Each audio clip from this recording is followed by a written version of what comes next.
had a conversation, Craig, it must be, well, it literally is years ago now, isn't it? That was the last one that we did. I mean, it's the way time is just flying now, but the whole sustainability piece is just, well, it's motoring along, isn't it? I think, people are coming out of the woodwork, things are happening, there's so many new initiatives, people are trying. I think there's a real sort of thirst, I would describe it as, for a lot of people to kind of really upskill and kind of learn what they don't know. And I think a lot of people, in the conversations I'm having, is a lot of people don't know what they don't know. So they're kind of like, oh, I'm an open page here. Teach me, train me, inform me, and even entertain me with kind of what you've got to kind of offer, really. I mean, are you seeing a similar thing? Do you think there is a groundswell really kind of happening now? Yeah, I would say we've probably reached a critical mass in some domains, which enables everything that you're talking about, I suppose. So for years and years, it was really hard for people who understood what was happening to sort of keep the faith.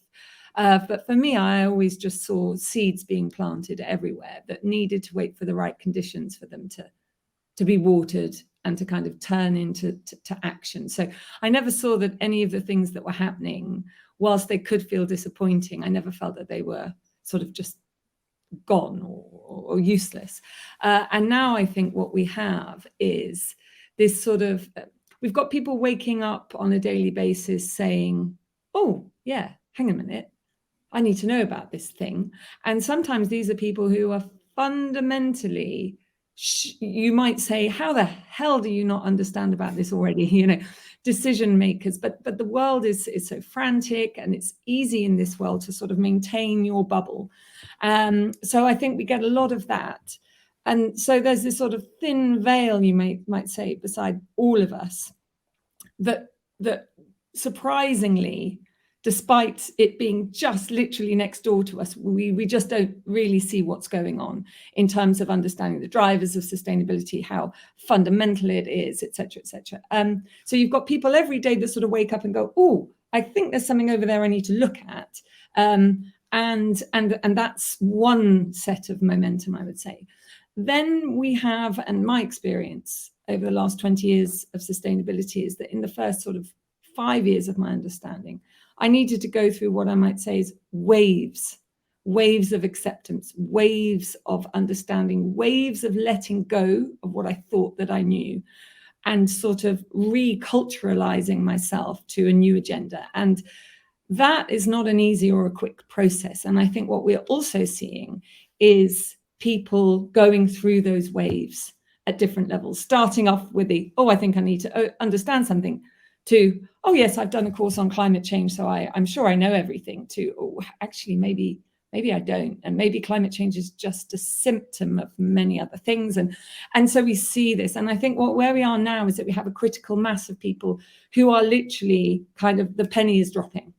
And they're understanding, even not that they necessarily have gone through those deep waves of knowing, but they understand that they need to go on a much deeper journey than they thought that they did, and then work out, how the hell do I then bridge the gap between where we are as society and where I am as my business and where I am in my life technically, where I'm locked into, and what I now understand to be the agenda that I need to be part of. So that's what I think is happening. I think it's exciting, but I do think that we've got a lot of work to do.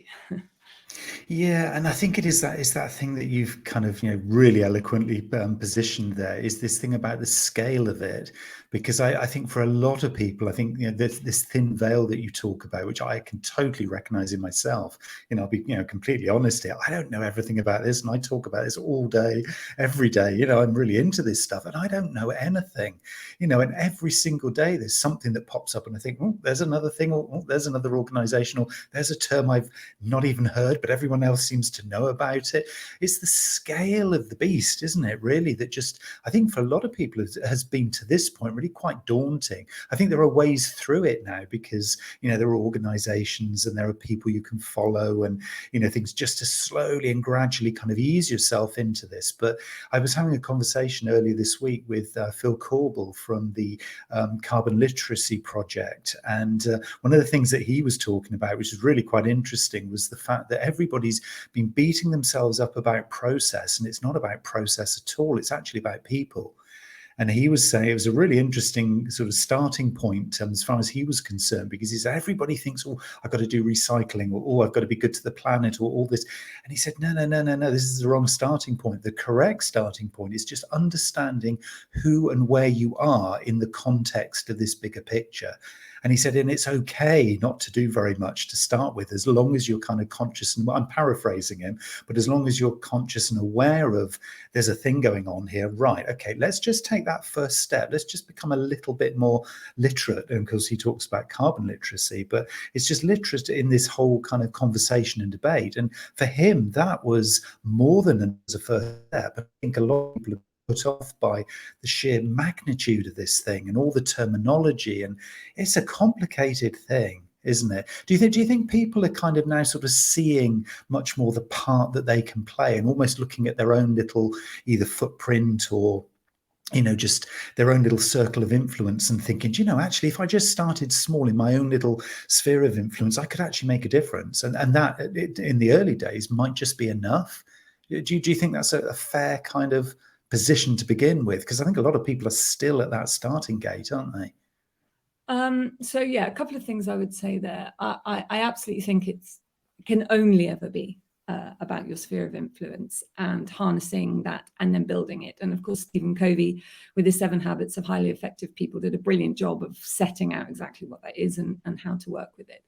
So I think, yes, but just rooting back one step, I think you're absolutely right about the scale, but the scale isn't really about the amount of noise and the amount of terms and the amount of stuff going on. I think there's a way to sort of address that and understand that there is, the scale is massive, but it's not massive in that way. And that in a way, that there's a lot of noise. And I think in order to be able to harness your sphere of influence, to garner your energy and to put it into the right direction, I think it's really helpful to be able to go to a starting point that is deeper than the noise. And that's what I was referring to when I was talking about stages of knowing. So there's knowing what events are going on, so taking sort of Donella Meadows' iceberg model, events, patterns of behavior, and then fundamental worldviews that sit under all of it and shape everything. So if we imagine what's going on in terms of the scale of noise, as you were outlining, then yes, there's loads of going on. And if you focus your attention there, it's going to be very overwhelming. You're never going to keep up. It's going to be like one confusing mess. And you could spend 3 PhD worths of lifetime and still not ever be on top of it because it's changed before you even know it. So I would say, my message to everybody would be to get to deeper waves of knowing. And at the bottom of that waves of knowing is focusing on worldviews. And by worldviews, which sit at the heart of culture and identity and everything, is our fundamental assumptions about what is valuable in the world, about how the world works to protect or destroy that value. And as a result of those, the foundation of any action that we might take in the world. So as part of that, there's knowing ourselves, knowing why we think, or at least being able to start by asking the questions, why do I think that? Where does that come from? Is that what I truly believe? Or is that just because I've been plonked on planet Earth at this particular period of time? So the deeper we can go on that, and that is a deep philosophical existential journey, but it's the one we as all human beings across the world are being asked to do, especially if you're in positions of decision making. So there's that journey, but there's also the fundamental journey about how the world works, which is a scientific journey and a sociological and cultural journey as much as anything else, to be able to say, what's really going on here? What are the fundamental social and environmental systems that we as living beings on planet Earth rely on? How are they under threat? How have they been degraded? What stage are we at? What is the bare minimum that I need to do to at least not be making that worse? And then what can I do to make things better? And ultimately, that should arrive and crystallize in a purpose, which is at an individual level, team level, project level, company level, country level, whatever, that says, what is my reason to exist that is an optimal strategic contribution to long-term well-being for everyone? Those three elements being the foundation of sustainability, Brundtland definition of sustainability reworded, and the closest we could get to a meta purpose or a way of describing what an economy should be for. So I think if you can get to that deep place, then the rest of the noise can you can flow with it. You can order it. Oh, I get what they're saying, that falls over there, this is part of that conversation. Oh, this is a new way of describing fundamentally that, versus, oh, this is actually something really new, So I think if we're going to get on with the strategy of delivering it and work out our role in that and organize all the mess, we have to have this bigger frame. And that's why the thing that I've been focusing on most, because I've had the luxury of 20, actually more than, but very professionally 20 years of trying to work on clarifying this so that we do have that solid base to work on. I would say that the modified daily triangle that I lean on a lot, that's in the new British Standard in Purpose-Driven Organizations, that was part of this, the report on unleashing the sustainable business, that is a sort of, the best thinkers in the world arrived at that. We've just adapted it to say, look, actually it is complex, but fundamentally here's a frame we can lean on. I love how, and I was kind of almost timing how quickly or how slowly actually we would get to the word purpose, because our conversations always rapidly move in the direction of purpose, the kind of that deeper reason or that deeper meaning that you always talk about. And I just love the way that always happens, no matter what angle we start from, whatever conversation we ever have, it always ends up very quickly in the word purpose. And I think it's just because it's a truth, isn't it? I think this is the thing, is no matter which way you approach this stuff, no matter what questions you ask to kind of, have these kinds of conversations, ultimately, because it's a truth, you always end up, not you personally, but we always end up in this kind of, yeah, but actually it is all about that deeper kind of value creation. It is that deeper kind of meaning of everything, really. And so it has to be a truth, because no matter which way we tend to look at this in our conversations, we always end up here. So it's something really inherent in this, that it is about the kind of the kindness and the kind of awareness that goes into kind of being, as you say, actually being a human on this planet. And I think for me, that's just always this lovely kind of centering position, which just brings it, as you say, no matter what noise is happening, that centering position of like, I know who I am and I know what I need to do and I know who I need to be. And actually then the rest of it around here might be useful stuff to give me a context in which to kind of communicate with the rest of the world. But if I'm really true to that value that I'm providing or value I'm giving as a human being, it's all okay, and it's all going to be okay. I think for a lot of people they're still kind of searching for that, aren't they? I think there's quite a few people when I talk to them about things like, the ikigai, that kind of, living centrally in a lovely mindful position every day and all this kind of stuff. And people say, what, really? Well, how'd you do that? And they kind of sort of get lost in the noise of everyday living. So is it, do you think then, really I guess an opportunity for people to really sort of self-identify and say, look, hold on a minute, I'm just going to pause for breath here. I'm just going to have maybe a day, or even if it's like a half day, to just really think my way through this and to really kind of check in with myself and not get swept along by the latest conspiracy theory or the latest, piece of research that comes out, but actually really go kind of into themselves and actually think, what can I do? Who can I be to really start to provide this value? And if I can do it from a sense of kind of real sort of centered self, then that's really where the value is going to come here, isn't it? Because the collective then of everybody doing it that way, well, what's not to like? I mean, that would be the ultimate, really, wouldn't it?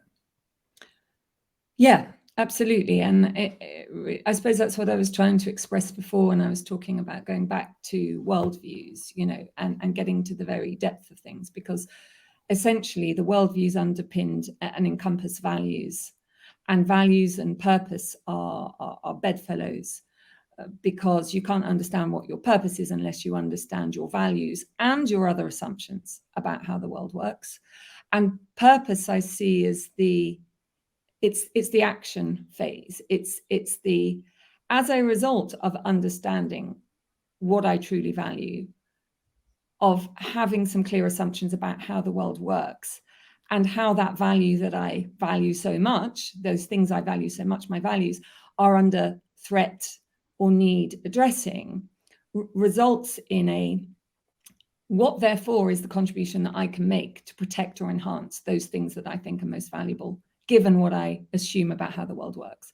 So that is really the very starting point. And it is about assumptions, value, and purpose as a sort of interconnected whole. And if people can get back to that place, but like you say, that's not easy to do, because it is deep, because it is meta-reflective, because it is a journey of, and if we take, for example, as many people know, sort of theory U, Otto Scharmer's theory U, and it's really part of that same process, that, like you say, pausing, shedding, questioning, removing, and then adding back in. And actually what's interesting is we all go through that phase. Sometimes it gets disrupted, or it happens too quickly, or it's not done in a way that we notice is happening much. But when we're about 11, 12, 13, and we go through our stage of identity forming, essentially that's the point at which we do go through that process, like I say, more or less consciously and more or less disrupted or not disrupted. So we do it. We're able to do that. And we are also able to do that at different junctures. And I think when people think about things like midlife crisis or other, these are moments where we can say, actually, let's just take a pause. Let's just really think, what is it I'm trying to do here? What are my efforts for? And go back to that place. So I think before you can get to purpose, which is a strategic contribution that comes from knowing what you value, what the context is, and yourself. Before you can get there, you've got to know those things. What do I think about the world? What do I value? And what are my capacities and skills to do something about it? And then you can start to strategize. So I'd see purpose as the ultimate framing strategy against humanity's meta purpose of long-term well-being for all, which is also the definition of sustainability. And then beneath that comes layers of strategy.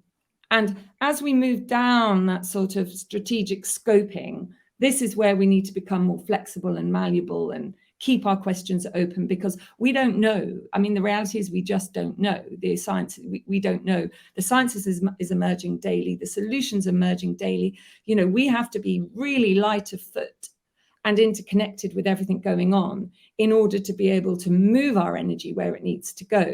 But what purpose does is provide that energizing, clear, authentic, and meaningful foundation that orientates us within that chaos. Oh, I'm always on the lookout for, and I've noticed it, yes, that's the time. I'm always on the lookout for the short form video clip moment. And I think that was it, when there's this beautifully succinct definition that is like, right, there's the leader for this particular conversation. I think you just said it there, Victoria. So thank you for that. That was beautifully done. You've done this before, haven't you? I can tell. Well, never in exactly the same way, actually. And it's interesting because it's such, I mean, you can see why it's a topic that, like you say, we always come back to, that it's definitely not a trend. It's definitely not something that's going to go away soon, because the fundamental, to me, purpose is the answer we're trying to articulate of the emerging future to the problem that we're just about starting to grasp. So it's not going away. Anyone who thinks, I mean, I was asked this yesterday, actually, do I think we're going to kind of regress back? And I no, because I don't know, because the pressures,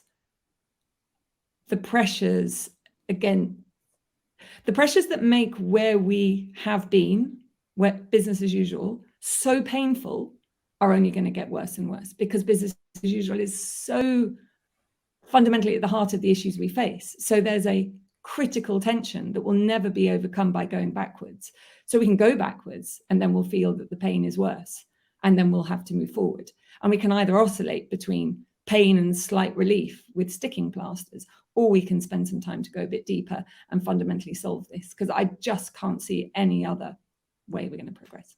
So yes, I do talk about this a lot, and it's never quite in the same way, but Yeah, it's interesting. I just want to pick up on one word that you said a few moments ago, which was the word capacity, because I think probably a lot of people listening to this will say, yeah, oh gosh, I mean, Victoria, she speaks, complete sense. I totally get it. I know I've got work to do, but and then this kind of little voice in the ear starts talking, yeah, but you're busy, you're hectic, you've got to do those tasks, got all that other work that you need to do, and you've got customers, you've got to deliver, you're in business, you've got to do this. And it's almost like you get this feeling, I think a lot of people are getting this feeling that it'll be okay when I've got time to do it. And I know I'm finding myself asking this question to a lot of people a lot of the time. So I'd be really interested on your take. If the perception in an organization, and this could come from senior management all the way through the organization, or it could be the leadership team or whoever, if the perception is, okay, we'll do it when the time is right based on our perceived capacity, I think you and I know that is never going to happen. So how do people kind of almost talk themselves into it? How we have to start taking action right now, because as you're correctly, I'm sure, describing there, is that there is no business as usual as we used to know it. This is a world of constant change now. So within the perceived capacity that you have as an organization, you have to be factoring in the time to do this stuff, because for a lot of organizations, it isn't part of the business as usual. It's a new add-on thing that they're kind of, I guess a lot of them feeling pressured to do. It's like, the customers tell us we have to do it. The other stakeholders say, our suppliers are saying, we're only going to deal with you or supply you if you do it this way. So I think a lot of people are almost in a defensive position, and I'm hearing a lot of them say, yeah, but we haven't really got the time, and I'll rephrase that as capacity right now to do it. I mean, I know this is a bit of a rhetorical question, because I don't want to put you on the spot and say, can you give us all the answer for that? Because it's almost, I think, for them feeling like it's a near impossible answer that should come out. But I mean, did you have any take on that in terms of this kind of perceived capacity thing? Because I think for lots of people, it is a big, big thing. Absolutely. I mean, that's, to be honest, an issue time immemorial, for everyone. It's always hard to spend the time thinking about the things that are important. And we routinely avoid those things, even though we know that the pain associated with not doing it is going to bite us in the bum, just like next year. Just take, I don't know, paying a bill, or dealing with a tricky thing, or doing a tax return, or whatever it is. We have a great capacity to cause ourselves, even on a personal level, huge amounts of pain by not spending time doing the things, investing the time now. So I think that we have to just recognize that's a human condition, firstly. And then we have to remind ourselves that if we take successful businesses, what we understand, no business is successful if they don't spend the time to think about the big things. I mean, that is just, it's just not possible to do that. So in the past, the consequence of that might have been that your business would, not make as much money as before, lose some stakeholders, have a bad reputation, or ultimately go broke. But the consequence of not doing it now is that humanity and life on Earth doesn't have a viable place to operate, or if it does, it's so awful we'd rather not be here. That's what we have on the plate. And so I think we need to do a couple of things. We firstly need to, at the first juncture, recognize that there'll never be enough time to do everything.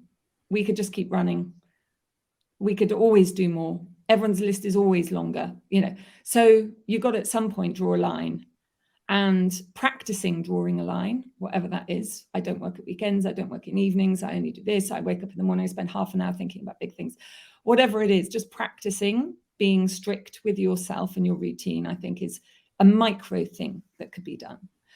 And if everyone does that, and if you are a decision-making maker in an organization, and you not just authorize, but actually govern for that, then you are putting your organization in a much better place. So the strategic leaders need to understand that this is something that needs to happen, and they need to enable it. Otherwise, basically, their business is going under, and that and the rest of the shit with it. ultimately.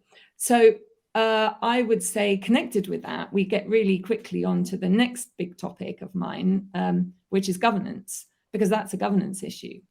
And so there is governing yourself, governing your teams, governing your projects, governing your system, governing your organization. And depending on your level of involvement with governance, depends on your ability as a decision maker to set the frame for others to do their stuff and do their management. So I think reflecting on that as part of a very specific sphere of influence and tools, therefore, that you have is critical.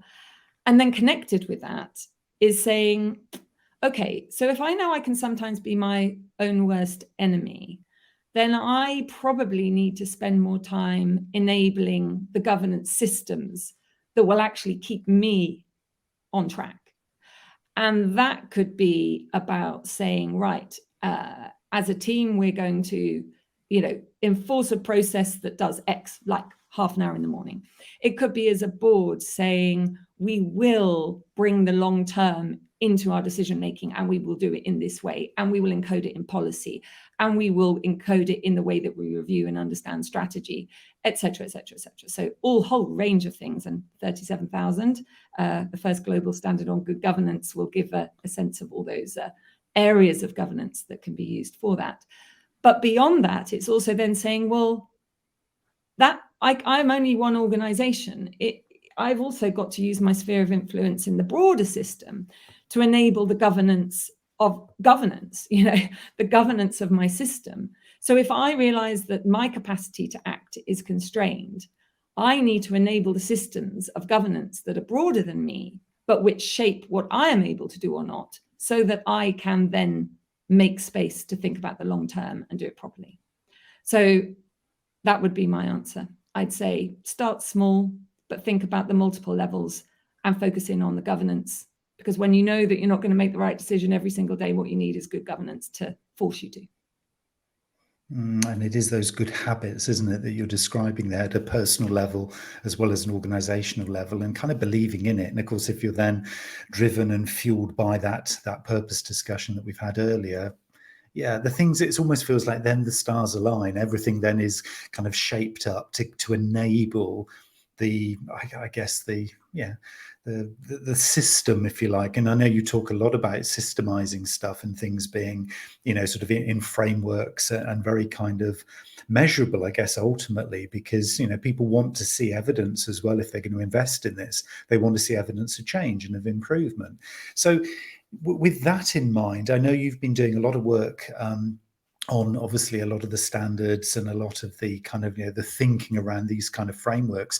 You have something a little bit special, I believe, coming soon in the autumn that I was going to ask you about, the upcoming course. Is that something you could share with us and give us a little bit more information about? Yeah, absolutely. When you were introducing that, I thought you were going to be talking about something else. There are actually two things coming up, so maybe I could do them in chronological order. So the first exciting thing that's coming up is the first national standard on purpose-driven organizations. So having gone through a period of fragmentation and every sort of building ideas, we have reached an inflection point that enabled the British Standards Institute to help bring together key actors in this space across the board. So that includes government department, organizations like Regenerate that work with government, business in the community, CISL, who I do a lot of work with, but also business in terms of Anglian Water, John Lewis, and consultants like KPMG, as well as the leading sort of framework thinkers, B Corp, Fit for the Future, and Blueprint for Better Business. So all coming together, and I was the technical author as part of this process to say, do we have enough maturity of understanding of this issue to be able to write a very detailed accountability frame and guidance frame, so it serves as both a guide and a frame for accountability that can help drive and unite the action. So that was the question. And actually, it was much, much easier than I thought, which suggests that actually we do have that consensus. So that standard, which will be free for everyone, will be coming out we'll be launching that in July. And its full title, although I think its full title is actually even broader than this, is Purpose-Driven Organizations, Worldviews, Principles, and Behaviors, a guide for advancing sustainability is in there as well. So essentially it's a guidance standard, and beyond being a principles-based guidance standard, it starts with worldviews, which we talked about before. So saying not all purpose-driven organizations will have all of these worldviews, but if you're a purpose-driven organization, you are likely to understand the world in this way, and you are likely to value these things in this way. And that, I think, is a real innovation and something that was absolutely necessary if we were going to be talking about something as deep and profound as purpose. So that's the first thing. And then the second thing, and this is the course you're talking about, is I do about 60% of my work with CISL. So that's the full title, Prince of Wales, University of Cambridge Institute for Sustainability Leadership. And I'm involved in a range of things as part of that. But one of those that I've been working on within the last year to 18 months is the sort of sleeves rolled up co-creation of a course called Sustainable Marketing, Media and Creative.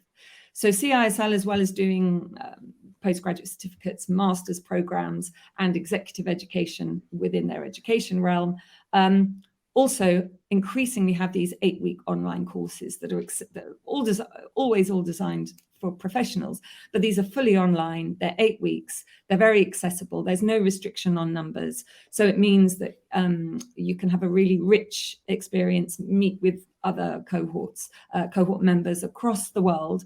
And this one is particularly on marketing, media and creative, and the role that marketing as a whole can have in this agenda. So that will be, first cohort is in September, and we'll be starting the sort of launch material for that very soon. Wow. And this is the kind of stuff I think, I've almost been waiting like 4 or 5 years, I guess, to kind of sort of see and hear that this kind of thing is now physically available, because I think a lot of people have been waiting, I don't know, almost waiting for guidance or waiting to have their hand held. And now we've got standards, we've got frameworks, we've got courses, the time is now, isn't it? You must feel very hopeful now that there will be this huge kind of wave almost following in your footsteps, really, in terms of, the work that you've done, because I know you've, had great success, with lots of the larger brands and lots of, larger organizations, but this feels now like it's very accessible to everybody, really, and that there's something everybody can play. It's almost like you're kind of leading this great big army of, sort of advocates behind you. Does it feel like that? Because from my perspective, that's how it looks. No, I would definitely not put it like that. What I would say is that I have had the luxury of being across multiple worlds with a central question, problem-solving question in mind. And because I've kept myself across these multiple worlds, I can see that everyone is essentially saying the same thing, is asking for the same thing, is perceiving the same problem, even if they can't call it that. And so all I see myself as is some kind of spokes vessel for sort of holding that mirror up and doing it in a way that is inclusive enough, is as clear enough that people can go, yes, I haven't used that term, but actually that is what I mean. Or I haven't spent time actually going deeper, but now you say it. Actually, I think that is kind of what I meant. And I'll be like, oh, great. Yeah, because those over there are also saying that. And those over there are saying the same thing. And actually, Herman Daly said it like ages ago. And then Danilo Meadows, they did loads of thinking. And they essentially said the same thing as well. So maybe if we just agree on this structure, which we really were all saying anyway, then let's move forward. Just take Brundtland Report, long-term well-being for everyone, however you want to call it, those 3 dimensions. That's been staring us in the face. But yet we've gone round in circles, focusing on this pillar and this thing and these SDGs. And whilst that's all great strategy, we've lost our eye on the ball, which is what, the ultimate accountability frame, which is staring us in the face. So I haven't come up with that. I'm just telling people or reminding people of what's already there. So that's what I firstly would say. So all I'm doing is helping unite the energy that is in the system. And I feel very privileged to have had a unique position. So for me, that is the service, that's the bit the role that I can play. And whilst the world asks me to do that, I will do that. And once I should be doing something else, I'll be doing something else. But I am very hopeful because it took a while for me to sort of have the confidence, I suppose, might be the right word. I spent a long time thinking and studying, doing PhD, but also staying within the real world, because that's ultimately where it all matters, and is and where the information for academia comes from. Because I didn't want to make the world a worse place. I was a consultant before for Accenture, and I was pretty damn clear, even though I had no actual measurement for it, and this is an important point, that I was probably making the world a worse place every morning that I woke up. But yet I went into business to try to make the world a better place.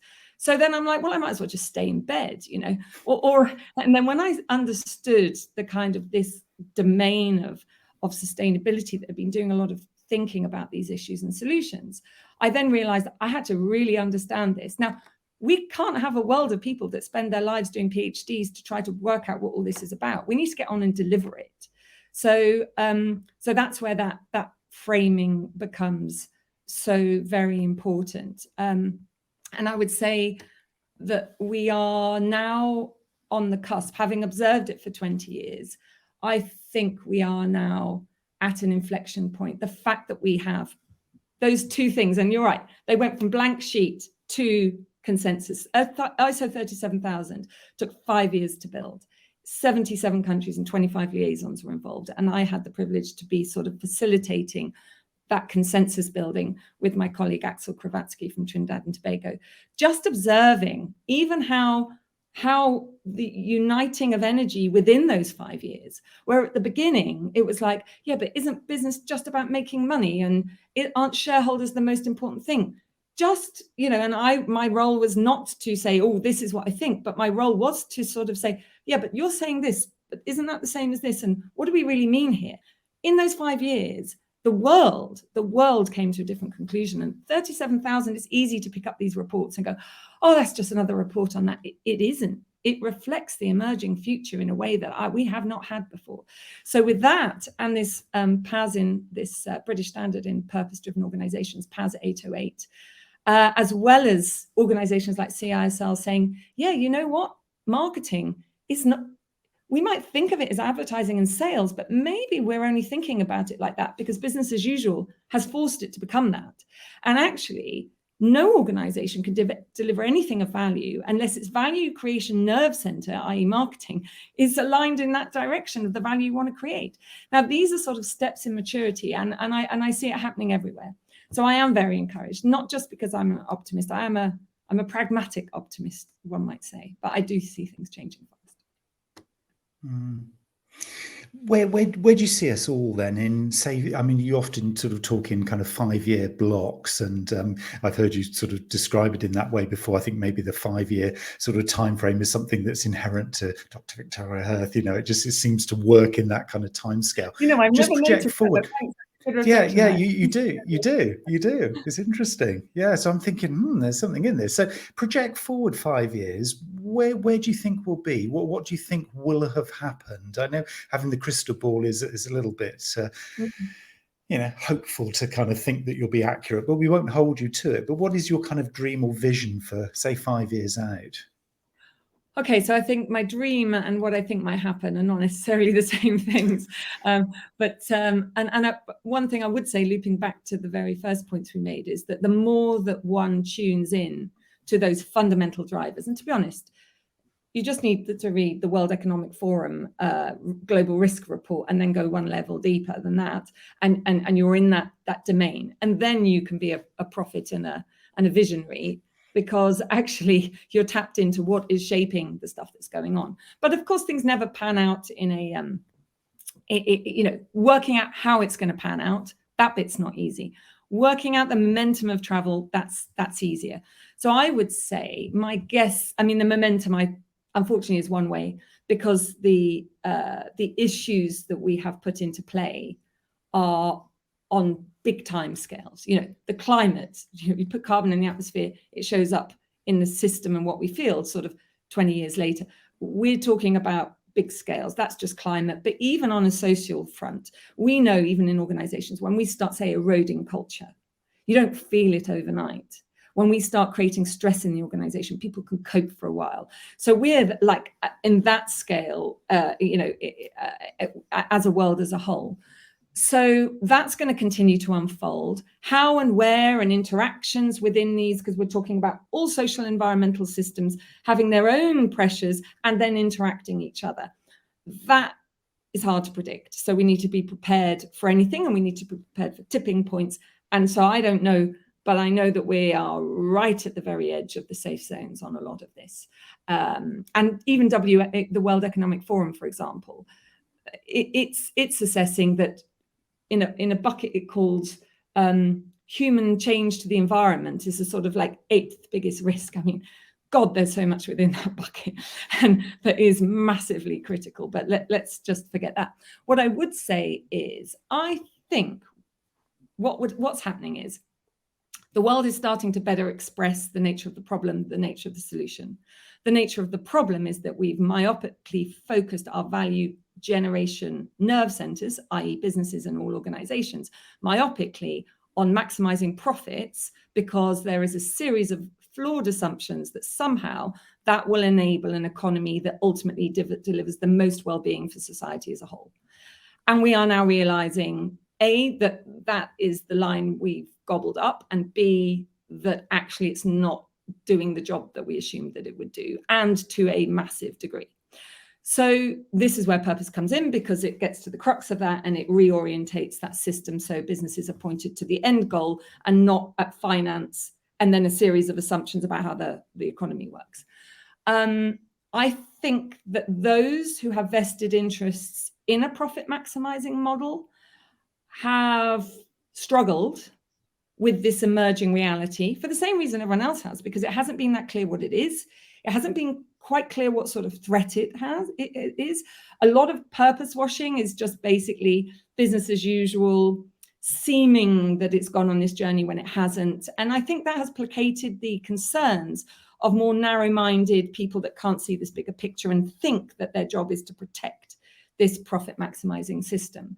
I think that the clearer we get about what we mean by purpose and the nature of the issue, the more organized that people who are trying to even just instinctively protect this system that they've known and loved. And okay, let's just even ignore people who this is not some kind of like big evil person. Oh, ha, ha, ha, I can gobble up all the world's resources.